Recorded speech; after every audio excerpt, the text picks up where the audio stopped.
All right, folks, we got Coach Sean Kiracofe back after another successful weekend, another trip over to a tournament there in South Alabama where, again, 2-1 on the weekend. So quick thoughts on the matches before we get into some specifics of each. 3-0 would have been nice, but I'll take 2-1. It was a good tournament. There was a lot of competition all the way around. So we were really happy with how we ended up in the tournament. Starting with Mississippi Valley there, a chance going into, like you talked about, see some players in different spots and actually held Lex and Hannah out of that match. Yeah. So, I mean, what did you see? What did you like? All that sort of stuff. I mean, it's obvious the production level that, Lex and Hannah have been able to put up. They get a lot of sets for us, which is great because when we give them the ball, they do good things with it. But when it comes to the idea of being able to save their arms, for later on in the season, in the conference season, this is one of those opportunities where we could do that, and we have, we're lucky enough to have enough trust in our bench that we can put them out and know that things are going to go the way we want them to. Charlie had a really good match there. She did, and so a couple other girls really stepped up. Yeah, Charlie did great. Addison McDermott did fantastic, and her first. We've thrown her out in a bunch of different positions, and this is her first full match on the outside, and I thought she did a great job. Also, just a quick note from that match, that was tied the record for 11 straight sets won. So that's, even obviously knew it was going to end at some point, but to get to 11 in a row, I mean, that's still pretty impressive. Yeah, just to have this group, we think that they can do a lot of great things, and just to have them get that feeling of winning on a consistent basis is always a good thing. Talk a little bit about South Alabama. You seemed like you were concerned going in about the speed of their offense. Yeah. How did that play out? And obviously the one loss this weekend. It definitely affected us. It's way different than what we've seen this year. We've seen other teams in the past that have run an offense like that, and so I didn't think it was necessarily going to be a big shock. But it's always when that's the first time you see it this year. It's a little bit hard to get up to speed. You try your best to replicate it in practice, but it's different, and it's a very controlled situation rather than it just being, play after play and transition after transition where it's just constantly that speed. So it's just different. I thought we got, we obviously got better as the match went on. It took us a little while to kind of get into it. But South Alabama has been one of those teams that has a lot of talent and really is a troublemaker for a lot of programs. For the last 4 or 5 years. They have a new coaching staff this year, which has brought in a little bit of a faster offense, but they already had existing talent, and it's just a really good program right now when you're talking about our level of mid-major. Yeah, definitely. That third set really seemed like it kind of settled in, and then the intense craziness of the fourth set, it went up to 30 points, and it was just another wild ending that for really the first time this year didn't go our way. Yeah, you're right.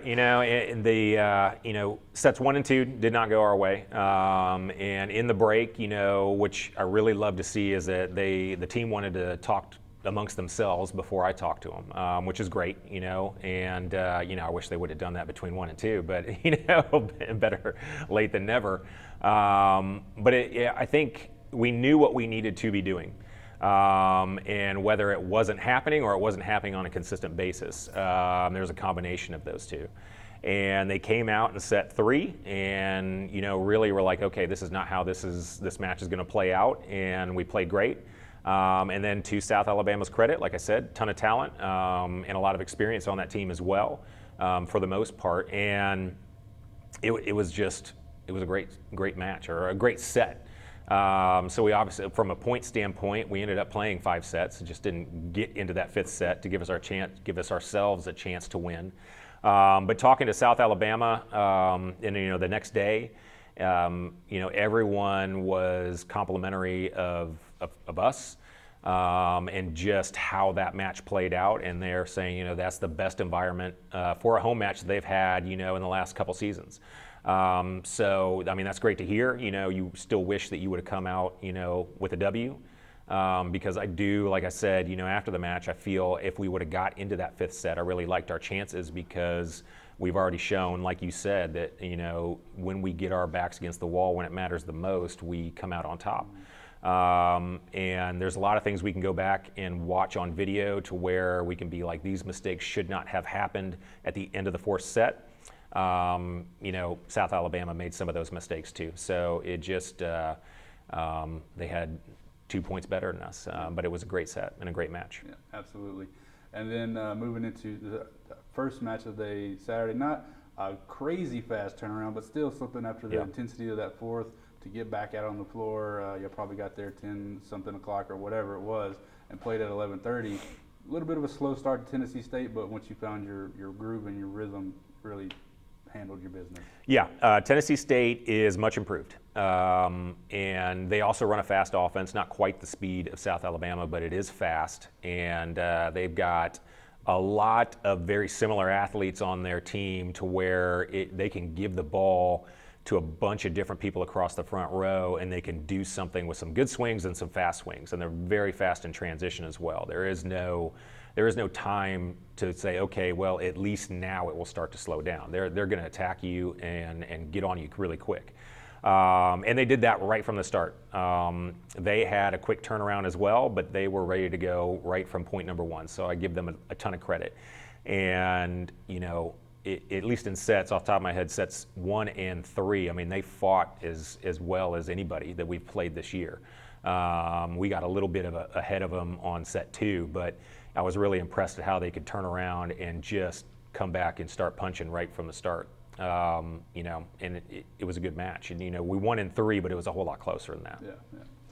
Moving into this week, I know we played, 7 matches now on the road. It's got to feel good to play at least one at home in what's going to be a really short week with match on Tuesday here at Prather, and then you guys headed straight to College Station for 3 this weekend, or Thursday and Friday. So, but it's just got to feel good to at least play one at home before then.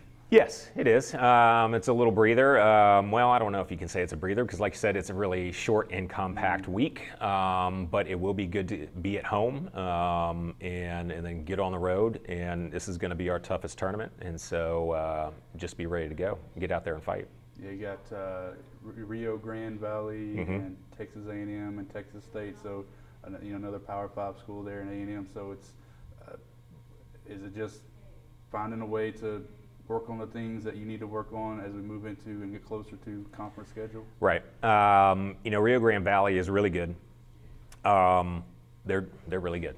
They went and beat Corpus Christi in 5 in Corpus. So we know that we're going to be able to find a way to compete with them. But their right side and their L1 are as good as we're going to see this season. And so it's going to be about finding ways to slow them down.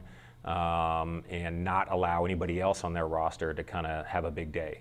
And then to be efficient on our side.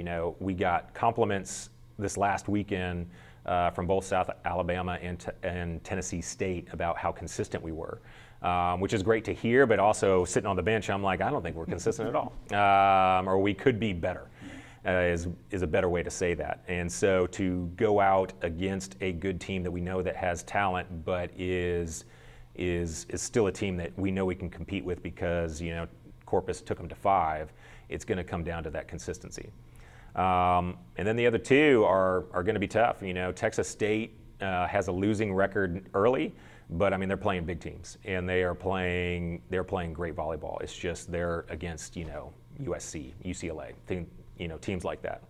And then Texas A&M is going to be big. And we played them great last year, but that's going to make it even tougher for us, going to play them at their place. And so, it's just finding little ways that we can be successful and then being able to be consistent with those. Yeah, you talked about the consistency there. I feel like, Hannah and Lex have really been that all year. And it's been finding that second, third, or third, fourth option, I guess, offensively for sure. That's you've had really good matches, but it hasn't been what you want it to be, sure. Exactly. We've had a lot of different people show up and do some really great stuff for us.